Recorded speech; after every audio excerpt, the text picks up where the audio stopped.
你哋知道嗎？香港國安法實施後，我哋嘅社會真係變得更安全啦。以前嗰啲混亂嘅場面都唔見咗。係啊，以前街上成日都嘅混亂場景都唔見晒啦。咁而家我哋可以安心返學，唔使擔心安全嘅問題啦。不過有啲人話國安法限制自由喎，你哋點睇呢？我覺得自由都好重要㗎，但安全更重要。冇咗安全，自由都無法保障。國安法就好似一個保護傘咁樣，可以讓我哋喺一個安全嘅環境下追逐夢想。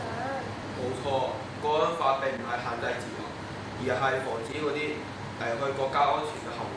我哋作為學生，應該要尊重法律，維護社會嘅穩定。啱，香港係我哋嘅家，我哋有責任去守護佢。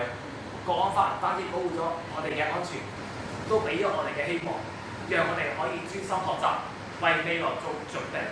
係啊，有咗國安法，我哋嘅生活變得更平靜，咁社會上更加和諧。我哋應該要珍惜呢一啲來之不易嘅安定。